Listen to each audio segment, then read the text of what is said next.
The Unknown Quantity from Uncanny Stories. Professor William James Maynard was in a singularly happy and contented mood as he strolled down the High Street after a long and satisfactory interview with the solicitor to his late cousin, whose sole heir he was. It was exactly a month by the calendar since he had murdered his cousin, and everything had gone most satisfactorily since.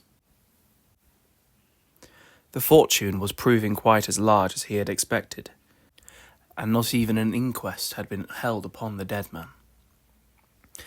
The coroner had decided that it was not necessary, and the professor had agreed with him. At the funeral, the professor had been the principal mourner, and the local paper had commented sympathetically on his evident emotion.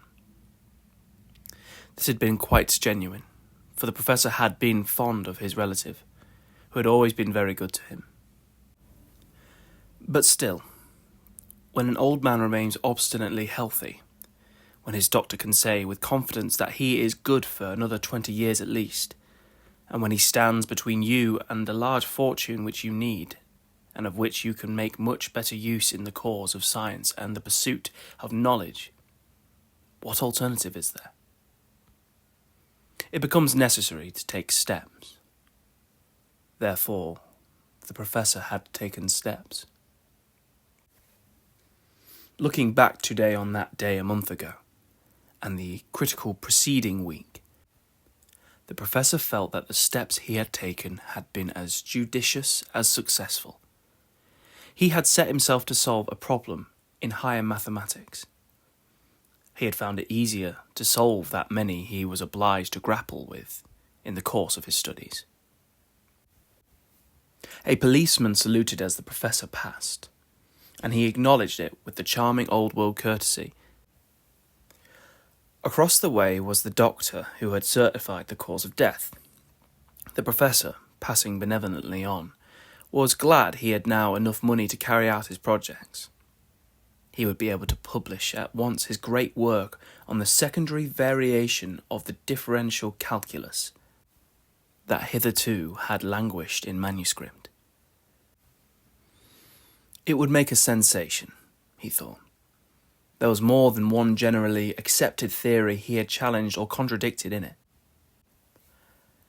And he would put it in hand at once, his long-projected work, quote, a history of the higher mathematics, unquote.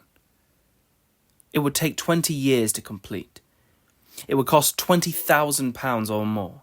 It would breathe into mathematics the new, vivid life that Bergson's works have breathed into metaphysics. The professor thought very kindly of the dead cousin, whose money would provide for his great work. He wished greatly the dead man could know to what high use his fortune was designed. Coming towards him, he saw the wife of the vicar of his parish. The professor was a regular churchgoer. The vicar's wife saw him too, and beamed. She and her husband were more than a little proud of having so well-known a man in their congregation. She held out her hand, and the professor was about to take it when she drew it back with a startled movement. "Oh, I beg your pardon," she exclaimed, distressed as she saw him raise his eyebrows. "There is blood on it." Her eyes were fixed on his right hand, which he was still holding out. In fact, on the palm, a small drop of blood showed distinctly against the firm pink flesh. Surprised, the professor took out his handkerchief and wiped it away. He noticed that the vicar's wife was wearing white kid gloves. "Oh, I beg your pardon," she said again. It startled me somehow. I thought you must have cut yourself. I hope it's not much." "Some scratch, I suppose," he said. "It's nothing."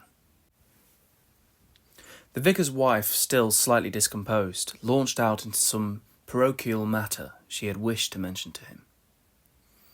They chatted for a few moments, and then parted. The professor took an opportunity to look at his hand. He could detect no sign of any cut or abrasion. The skin seemed whole everywhere.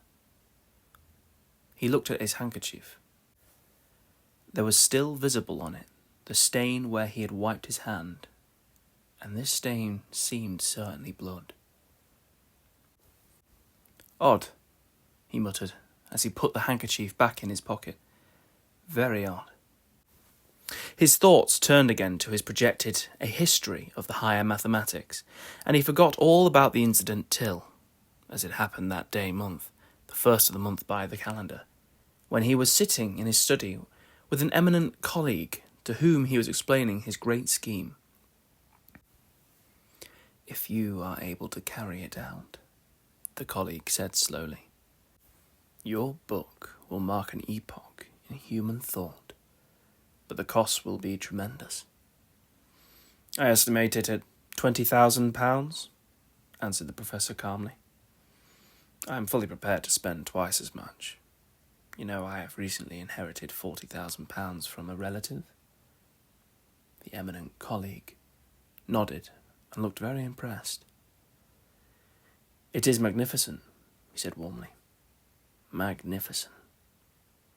He added, "You cut yourself, do you know?" "Cut myself?" the professor echoed, surprised. "Yes," answered the eminent colleague. "There is blood upon your hand, your right hand." In fact, a spot of blood, slightly larger than that which had appeared before, showed plainly upon the professor's right hand. He wiped it away with his handkerchief, and went on talking eagerly, for he was deeply interested. He did not think of the matter again till just as he was getting into bed, when he noticed a red stain upon his handkerchief. He frowned and examined his hand carefully. There was no sign of any wound or cut from which the blood could have come, and he frowned again. "Very odd," he muttered. A calendar hanging on the wall reminded him that it was the first of the month. The days passed, the incident faded from his memory, and 4 weeks later he came down one morning to breakfast in an unusually good temper. There was a certain theory he had worked on the night before he meant to write to a friend about. It seemed to him his demonstration had been really brilliant.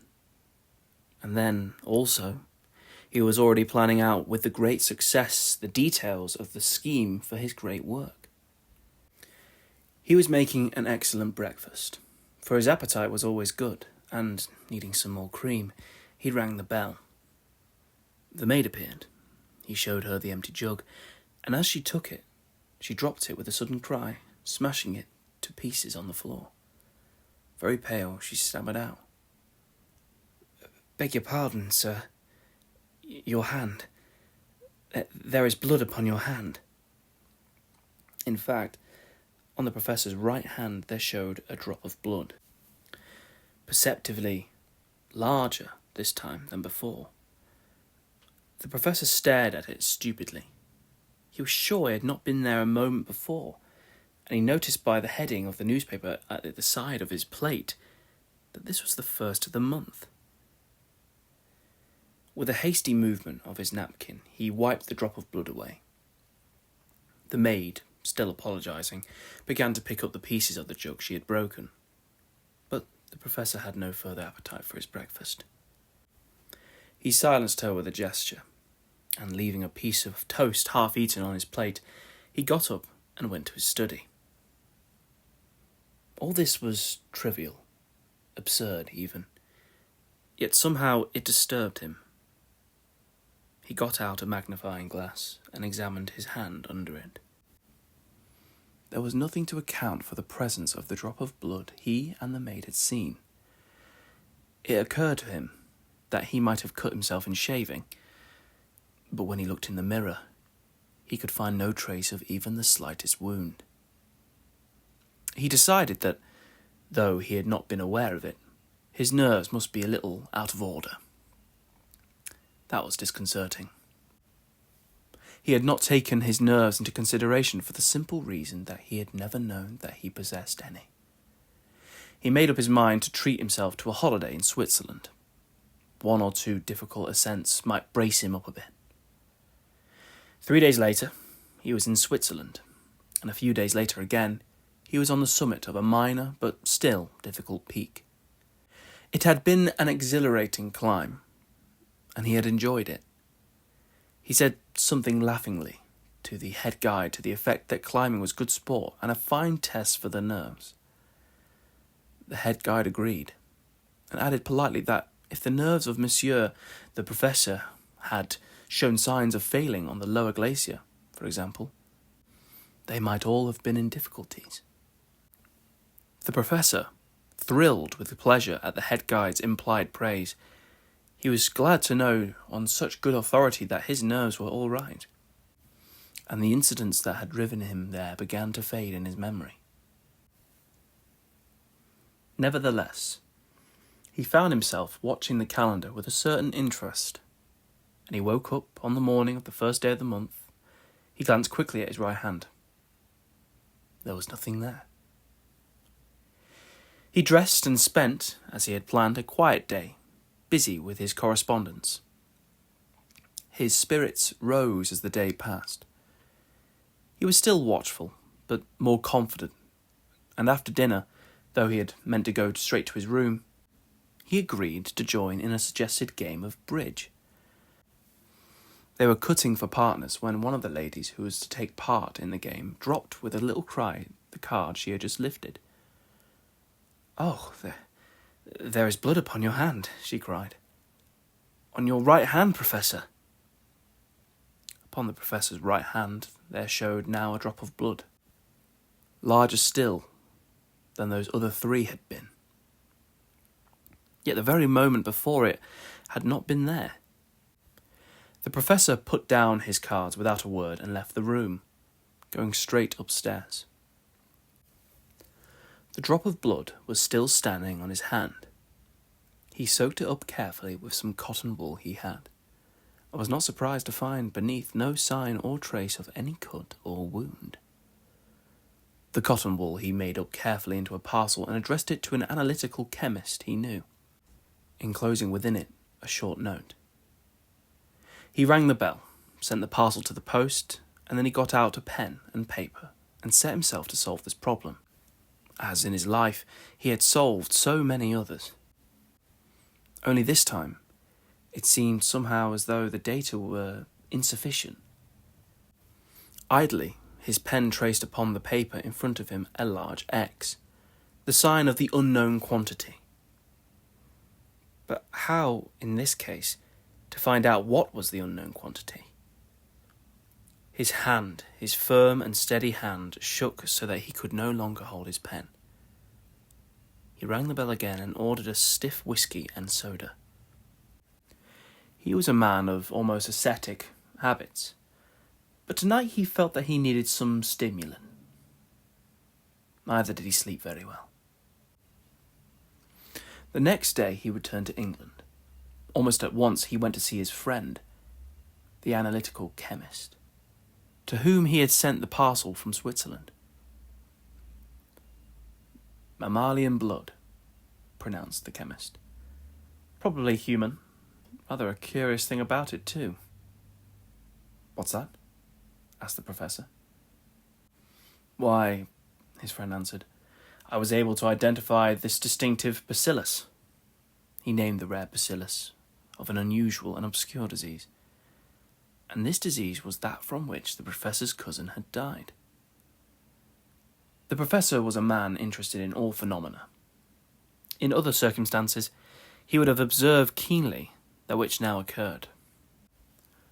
When the hair of his head underwent a curious, involuntary stiffening and bristling process that in popular but sufficiently accurate terms might be described as standing on end. But at the moment, he was in no state for scientific observations. He got out of the house somehow. He said he did not feel well, and his friend, the chemist, agreed that his holiday in Switzerland did not seem to have done him much good. The professor went straight home and shut himself up in his study. It was a fine room, ranged all around with books. On the shelves nearest to his hand stood volumes on mathematics, the theory of mathematics, the study of mathematics, pure mathematics, applied mathematics. But there was not any one of these books that told him anything about such a thing as this. Though it is true, there were many references in them, here and there, to X, the unknown quantity. The professor took his pen and wrote a large X upon the sheet of paper in front of him. An unknown quantity, he muttered. An unknown quantity. The days passed peacefully. Nothing was out of the ordinary except the professor developed an odd trick of continually glancing at his right hand. He washed it a good deal too, but the first of the month was not yet. On the last day of the month, he told his housekeeper that he was feeling a little unwell.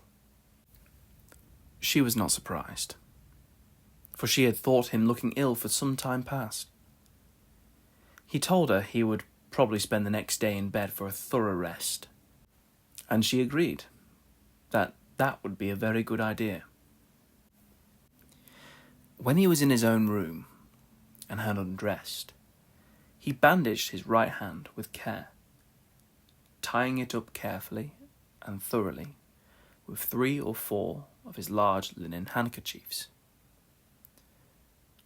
Whatever comes shall now show, he said to himself. He stayed in bed accordingly the next day. His housekeeper was a little uneasy about him. He ate nothing, and his eyes were strangely bright and feverish. She overheard him once muttering something to himself about the unknown quantity, and that made her think that he had been working too hard. She decided he must see the doctor. The professor refused peremptorily. He declared he would be quite well again in the morning.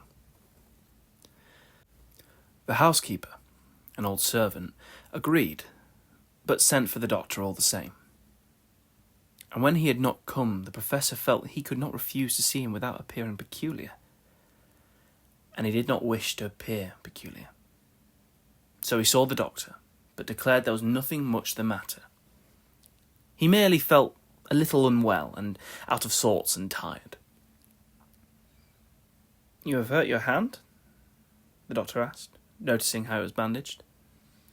"I cut it slightly. A trifle," the professor answered. "Yes," the doctor answered. "I see there is blood on it." "What?" the professor stammered. "There is blood upon your hand," the doctor repeated. The professor looked. In fact, a deep, wide stain showed crimson upon the bandages in which he had swathed his hand. Yet he knew that the moment before the linen had been fair and white and clean. "It is nothing," he said quickly, hiding his hand beneath the bedclothes. The doctor, a little puzzled, took his leave, but had not gone 10 yards when the housekeeper flew screaming after him. It seemed she had heard a fall, and when she had gone into the professor's bedroom, she had found him lying there, dead, upon the hearthrug. There was a razor in his hand, and there was a ghastly gash across his throat. The doctor went back at a run, but there was nothing he or any man could do. One thing he noticed, with curiosity, was that the bandage had been torn away from the dead man's hand, and that, oddly enough, there seemed to be on the hand no sign of any cut or wound. There was a large, solitary drop of blood on the palm, at the root of the thumb, but, of course, that was no great wonder, for the wound the dead man had dealt himself had bled freely. Apparently death had not been quite instantaneous, for with a last effort the professor seemed to have traced an X upon the floor in his own blood with his forefinger. The doctor mentioned this at the inquest. The coroner had decided at once that in this case an inquest was certainly necessary, and he suggested that it showed the professor had worked too hard and was suffering from overwork, which had disturbed his mental balance. The coroner took the same view, and in his short address to the jury adduced the incident as proof of a passing mental disturbance. "Very probably," said the coroner. "There was some problem that had worried him, and that he was still endeavouring to work out. As you are aware, gentlemen, the sign X is used to symbolise the unknown quantity. An appropriate verdict was accordingly returned, and the professor was duly interred in the same family vault as that in which so short a time previously his cousin had laid to rest." The Unknown Quantity, from Uncanny Stories.